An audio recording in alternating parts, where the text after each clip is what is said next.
नमस्कार साथियों, एक बार पुनः आपका चैनल पर स्वागत, अभिनंदन। हम कल्याणकारी जो अर्थशास्त्र है, ये वेलफेयर इकोनॉमिक है, उसके बारे में चर्चा कर रहे थे। उससे संबंधित हमने पेरेटो को देखा और केल्डर हिक्स को देखा। आज हम सिटोवास्की का जो दोहरा मानदंड है उस पर बात करने जा रहे हैं। ये सिटोवास्की का जो दोहरा मानदंड है वो केल्डर हिक्स पर आधारित है। उससे संबंधित जो आंतरिक विरोध है उसको लेकर यहाँ सिटोवास्की में बात की गई है। उसको हम बड़े स्पष्ट तरीके से आज के इस वीडियो के अंतर्गत चर्चा करने जा रहे हैं। यहाँ हम देखेंगे कि सिटोवास्की ने, उनका विचार था कि जो केल्डर हिक्स है मानदंड है उसमें आंतरिक विरोध देखने को मिलता है, क्योंकि इस मानदंड के अनुसार यह संभव है। कौन से मानदंड के अनुसार? केल्डर हिक्स के मानदंड के अनुसार। और कौन कह रहा है? सिटोवास्की कह रहा है कि यदि ए स्थिति बी स्थिति की अपेक्षा अधिक सामाजिक कल्याण को व्यक्त करती है, ज़्यादा सोशल वेलफेयर को दर्शाती है, तो वही मानदंड यह स्पष्ट कर सकता है कि ए स्थिति से पुनः बी स्थिति को परिवर्तन भी अधिक सामाजिक कल्याण को प्रदर्शित करता है। इस प्रकार एक समय में ए स्थिति बी स्थिति की अपेक्षा श्रेष्ठ है, बेटर है, तथा किसी अन्य समय में हम देखेंगे बी स्थिति ए स्थिति की अपेक्षा श्रेष्ठ सिद्ध होती है, जिसे वास्तव में अपेक्षाकृत हीन होना चाहिए। कहने का तात्पर्य यहाँ सिटोवास्की ये कहना चाहता है कि केल्डर हिक्स के अंतर्गत ये देखने मिल रहा है कि कभी ए स्थिति बेटर है किसकी अपेक्षा? बी की स्थिति की अपेक्षा, तो किसी अन्य समय में कौन सी बेटर हो गई? बी हो गई। लेकिन ऐसा नहीं होना चाहिए। जब हमने कोई भी स्थिति हो उसमें हमने बी की अपेक्षा ए का हमने चयन कर दिया, ए को प्राथमिकता दी है, ए को बेटर बताया है, तो कोई भी सिचुएशन क्यों ना हो ए ही बेटर होना चाहिए, बी नहीं होना चाहिए। ये कहना चाह रहा है सिटोवास्की। किसके मापदंड में? केल्डर हिक्स के मापदंड में ये देखने को मिलता है। अतः केल्डर हिक्स मानदंड में अंतर विरोध है, जिसे अब कौन कह रहा है? ये आप देखोगे कि सिटोवास्की कह रहा है कि केल्डर हिक्स के मानदंड में अंतर विरोध है। पुनः मैं जो केल्डर हिक्स का जो मानदंड हमने पढ़ा था, जिन साथियों ने जो पूर्व में केल्डर हिक्स का जो वीडियो है वो नहीं देखा, वो ज़रूर देखें, क्योंकि वहाँ से ये बात स्पष्ट देखने को मिलेगी। वहाँ हमने डायग्राम में ये देखा था कि ये स्थिति हमने देखी थी, वो तो पेरेटो के अंतर्गत है। पेरेटो अनुकूलतम की, पेरेटो ऑप्टिमम की बात की थी, उसको लेकर बात की जा रही है। साथ ही साथ हमने उसके अंतर्गत देखा ये टी अगर इसके अंतर्गत शामिल कर लें तो क्यों से टी की पर जाना, जो कि हमने केल्डर हिक्स के अंतर्गत पढ़ा है, जो कि एक हम देखेंगे सामाजिक कल्याण को दर्शाता है, सामाजिक कल्याण में इंक्रीज को दर्शाता है, वृद्धि को दर्शाता है। अगर क्यों से टी बिंदु पर जाएंगे, इसकी हमने विस्तृत चर्चा की है। लेकिन वहाँ हमने देखा कि केल्डर ये कहना चाह रहा है कि क्यों से टी पर जाएंगे तो यह तभी संभव हो पाएगा क्योंकि हमने ये देखा था कि उसके अंतर्गत कि टी जो बिंदु है वो डी ई, जो उपयोगिता संभावना वक्र, यूटिलिटी पॉसिबिलिटी कर्व हमने देखा, जिसको डी ई यहाँ है डायग्राम के अंतर्गत, उस पर स्थित है टी बिंदु। इसका मतलब ये तभी संभव हो पाएगा केल्डर हिक्स के अनुसार कि जो Q बिंदु है वो इस DE, जो कि हमने उपयोगिता संभावना वक्र बोला है, उसके नीचे स्थित होना चाहिए, उसके अंदर ये होना चाहिए। और जैसा कि चित्र में देख पा रहे हो कि ये Q बिंदु है वो बिल्कुल इसके नीचे की ओर स्थित है। यहाँ से सिटोवास्की ने एक विरोधाभास उत्पन्न किया कि Q बिंदु उत्पादन संभावना वक्र के नीचे स्थित है, तो यहाँ से लेकर एक अंतर विरोध उत्पन्न हो रहा है। उसकी यहाँ जो सिटोवास्की है उसने व्याख्या की है। ठीक है, इस डायग्राम को हमने पूर्व की वीडियो में पूरी विस्तृत चर्चा की है, यहाँ अगर पुनः नहीं करना चाहूँगा क्योंकि वीडियो लंबा हो सकता है।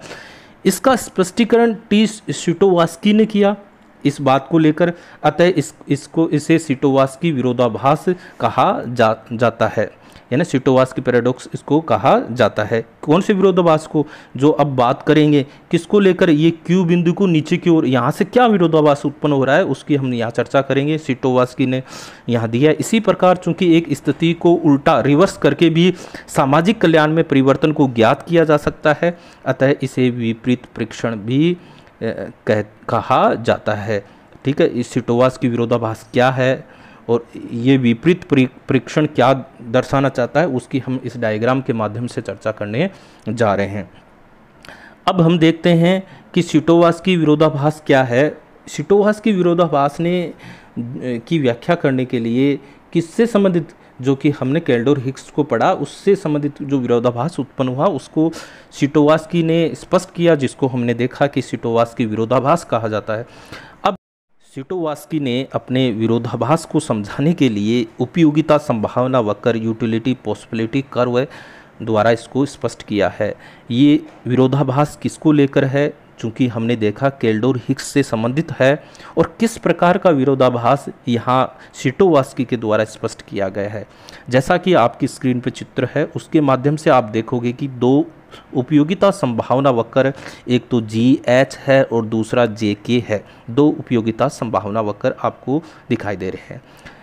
कैल्डोर हिक्स मानदंड के आधार पर यहाँ स्पष्ट करें तो हम देखेंगे कि C स्थिति, जो C बिंदु आप देख पा रहे हो, वो D की अपेक्षा अधिक सामाजिक कल्याण को व्यक्त करता है। ठीक है, कैल्डोर हिक्स का मानदंड हम देखें तो C की स्थिति है वो D की अपेक्षा बेटर है। क्यों है?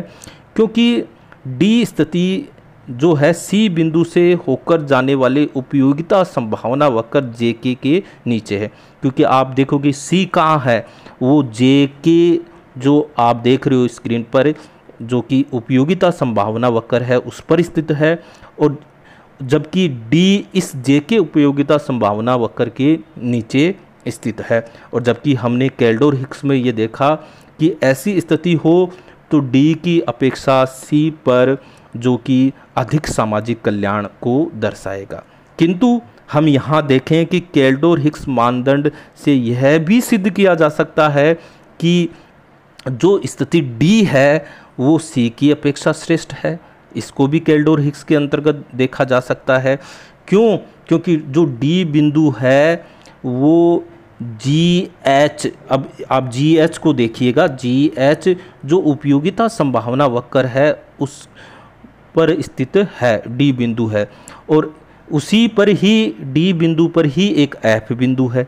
ठीक है, चूंकि हम देखते हैं कि एक ही उपयोगिता संभावना वक्र पर जो सामाजिक कल्याण है समान स्थिति को दर्शाएगा, तो यहाँ F भी स्थित है, जबकि D और F जो उपयोगिता संभावना वक्र है GH पर स्थित है, और इनके नीचे C बिंदु स्थित है। और जबकि हमने कैल्डोर हिक्स में देखा कि अगर यहाँ C की अपेक्षा हम देखेंगे F पर अधिक सामाजिक कल्याण को दर्शाएगा। इस प्रकार हम देखते हैं कैल्डोर हिक्स के अनुसार एक स्थिति ऐसी है जहाँ C बेटर बताया जा रहा है, और दूसरी स्थिति है जहाँ D को बेटर बताया जा रहा है।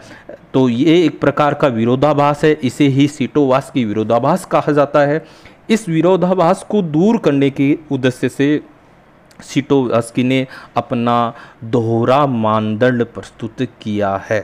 ठीक है, अब वो दोहरा मानदंड क्या है उसको हम समझेंगे। यहाँ तक हमने जो कैल्डोर हिक्स से जो हमने पढ़ा है उससे उत्पन्न जो विरोधाभास है उसकी सिटोवास्की के द्वारा जो व्याख्या की गई है उसको हमने यहाँ स्पष्ट किया है। अब हम इसको हल करने के लिए, इसको सोल्व करने के लिए सिटोवास्की ने अपना दोहरा मानदंड दिया है। आखिरकार वो दोहरा मानदंड क्या है उसको यहाँ हम समझते हैं। यहाँ हम देखें एक दोहरे मानदंड की सिटोवास्की ने अपने शब्दों में इस प्रकार से व्याख्या की है कि कोई परिवर्तन सुधार होता है यदि परिवर्तित स्थिति, कोई परिवर्तन किया जाता है और उस परिवर्तन के कारण जो लाभान्वित व्यक्ति है वो परिवर्तित स्थिति को स्वीकार करने के लिए जो जिसको लॉस हुआ है उसको प्रेरित करने में समर्थ है। यानी किसी परिवर्तन के कारण किसी को लाभ हुआ, किसी को हानि हुई। अब लाभ वाला व्यक्ति उसको हानि वाले व्यक्ति को उसकी हानि की भरपाई कर दे, उसके बाद भी बेटर स्थिति में है, तथा साथ ही हम ये कहें कि क्षतिग्रस्त व्यक्ति लाभान्वित व्यक्ति को मौलिक स्थिति में बने रहने के लिए प्रेरित करने में असमर्थ है। यानी यहाँ इस कोटेशन से ये स्पष्ट होता है कि लाभान्वित व्यक्ति को ज़्यादा प्रॉफिट होता है, इसलिए वो अपने प्रॉफिट के माध्यम से जो लॉस हुए व्यक्ति की भरपाई कर देता है। लेकिन इस लाभान्वित व्यक्ति का प्रॉफिट इतना बड़ा होता है कि क्षतिग्रस्त व्यक्ति उसे रोक नहीं पाता है। अगर अब अन्य शब्दों में यहाँ बात करें, साधारण शब्दों में इसका अभिप्राय है यदि बी स्थिति ए स्थिति की अपेक्षा श्रेष्ठ है तो उसी मानदंड के द्वारा बी स्थिति से ए स्थिति को पुनः परिवर्तन करने से श्रेष्ठ नहीं होनी चाहिए। ये इस दोहरे मानदंड के अनुसार हम स्पष्ट करेंगे। ठीक है, अब यहाँ इसको डायग्राम के माध्यम से हम देखते हैं। यहाँ हम देखते हैं कि सिटोवास्की ने दो उपयोगिता संभावना वक्र यूटिलिटी पॉसिबिलिटी कर्व लिए हैं, जैसा कि आप स्क्रीन पर देख पा रहे हैं। एक तो CD है और एक EF है, जो कि एक दूसरे को कहीं नहीं काट रहे हैं। अब ऐसी दशा में हम ये देखें कि Q से G बिंदु को परिवर्तन केल्डोर हिक्स के मानदंड के अनुसार सुधार होगा, इम्प्रूवमेंट होगा, जैसा कि हमने केल्डोर हिक्स पढ़ा, जिसमें अगर उपयोगिता संभावना वक्र ऊपर की ओर मूव करता है, ऐसी स्थिति में निश्चित रूप से वहाँ वो उसको एक प्रकार से सुधार देखने को मिलेगा। अर्थात सामाजिक कल्याण में वृद्धि को यहाँ व्यक्त करता है Q से G बिंदु पर जाने पर, क्योंकि G बिंदु ऐसी उपयोगिता संभावना वक्र पर स्थित है जो R बिंदु से होकर जाता है। क्योंकि G और R है वो एक ही उपयोगिता संभावना वक्र EF पर स्थित है, और R बिंदु वस्तु तथा सेवाओं के एक निश्चित समूह के क्षतिपूरक परिवर्तन से प्राप्त उपयोगिता के संयोग को व्यक्त करता है, जहां पर हम देखेंगे कि Q की अपेक्षा दोनों व्यक्तियों को अधिक उपयोगिता प्राप्त होती है। जैसा कि हमने पेरेटो में पढ़ा कि Q से R पर जाएंगे तो दोनों व्यक्तियों की उपयोगिता में क्या होगी, वृद्धि होगी। A की भी उपयोगिता आगे की ओर जाएगी, B की भी आगे की ओर जाएगी। ठीक है। इसके विपरीत अगर हम G बिंदु से पुनः Q बिंदु को परिवर्तन करेंगे, G बिंदु से Q बिंदु पर को परिवर्तन करेंगे तो ये सुधार नहीं होगा, क्योंकि R वह बिंदु की अपेक्षा दोनों व्यक्तियों की कम उपयोगिता प्राप्त होगी। यहाँ सिटोवास्की कहना चाहता है Q से G पर जाएंगे तो निश्चित रूप से उपयोगिता बढ़ेगी, क्योंकि जो G बिंदु है बिल्कुल उसी उपयोगिता संभावना वक्र पर स्थित है जहां बिंदु R भी है। निश्चित रूप से R पर Q की अपेक्षा बेटर स्थिति होगी, इसलिए निश्चित रूप से हम कहेंगे Q की अपेक्षा G पर भी अच्छी स्थिति होगी। लेकिन G से वापस Q पर आएंगे तो निश्चित रूप से दोनों की उपयोगिता में क्या होगी, कमी होगी। क्यों? क्योंकि Q बिंदु है वो R के नीचे स्थित है। ठीक है। तो इस प्रकार हम जो केल्डोर हिक्स का जो मानदंड था उसको हमने यहाँ जो सिटोवास्की के द्वारा जो विपरीत प्रेक्षण है उसकी पूर्ति नहीं होती है उसको हमने ये समझा, जबकि हमने केल्डोर हिक्स में देखा कि ए स्थिति अगर है B के अपेक्षा श्रेष्ठ है तो उसी समय में दूसरी स्थिति देखें तो B को श्रेष्ठ माना जाता है। यहाँ नहीं है, यहाँ Q की अपेक्षा G श्रेष्ठ है तो G ही श्रेष्ठ होगा, Q श्रेष्ठ नहीं होगा। यहाँ हमने उसकी जांच की है। यहाँ सिटोवास्की के दोहरे मापदंड के अनुसार बड़ा सरल सा है। केल्डोर हिक्स को हम देखेंगे, फिर केल्डोर हिक्स का जो विरोधाभास है सिटोवास्की के द्वारा उपयोगिता संभावना वक्र के द्वारा दर्शाया गया है, फिर अपना वो जो दोहरा मापदंड है उसको यहाँ उसने स्पष्ट किया है। आगे हम इससे संबंधित जो केल्डोर हिक्स और जो सिटोवास्की का जो हमने ये पढ़ा है उसमें जो भी इसकी आलोचनाएं की गई है उनको हम देखेंगे। आप साथियों से ये मेरी अपील रहेगी कि अपने कमेंट्स ज़रूर कीजिएगा और लाइक कीजिएगा और शेयर कीजिए। आज के लिए बस इतना ही, धन्यवाद।